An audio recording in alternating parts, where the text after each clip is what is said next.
Selon toute vraisemblance, le CF Montréal sera à la recherche d'un nouvel attaquant pour la saison 2025. On sait que la formation montréalaise possède un délai jusqu'au 27 novembre pour soumettre à la MLS la liste de ses options activées. Et selon toute vraisemblance, le CF Montréal a décidé de mettre un terme avec sa relation avec l'attaquant vedette Joseph Martinez. Lui qui avait connu une excellente fin de saison pour aider le CF Montréal à se rendre au match de barrage lors de cette ronde de série 2024. Donc, une belle poussée avec Caden Clark, avec Bryce Duke. Plusieurs espéraient revoir le Vénézuélien avec le bleu-blanc-noir la saison prochaine. C'est donc dire qu'avec le départ anticipé de Victor Wanyama, Gabriel Gervais possède présentement une marge de manœuvre quand même importante pour refaire un petit peu là, sa formation en vue de la saison 2025.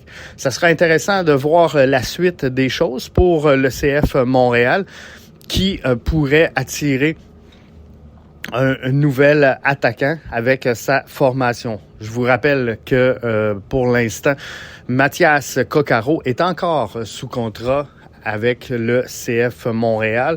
Plusieurs rumeurs mentionnaient là, qu'il pourrait y avoir un bris de relation, on peut le dire comme ça, avec l'entraîneur-chef Laurent Courtois. Ça avait brassé là, plusieurs rumeurs dans le vestiaire que tout n'était pas au beau fixe concernant l'ancien Hurricane Mathias Coccaro. Ça sera intéressant donc de voir la suite des choses pour le CF Montréal.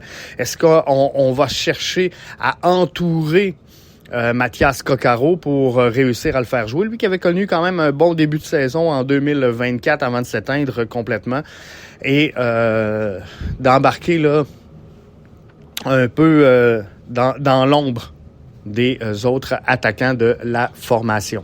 Donc, marge de manœuvre importante si le CF Montréal se départit là, de Joseph Martinez qui deviendra agent libre, je vous le rappelle, dans les prochains jours.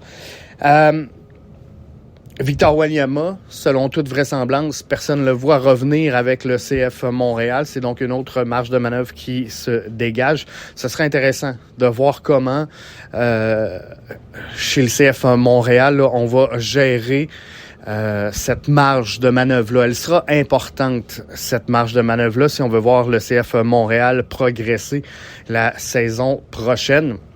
Mais chose est certaine, c'est qu'à ce moment-ci, on peut tout porte à croire là, qu'on aura des nouveaux visages chez l'organisation du Bleu-Blanc-Noir pour la saison prochaine.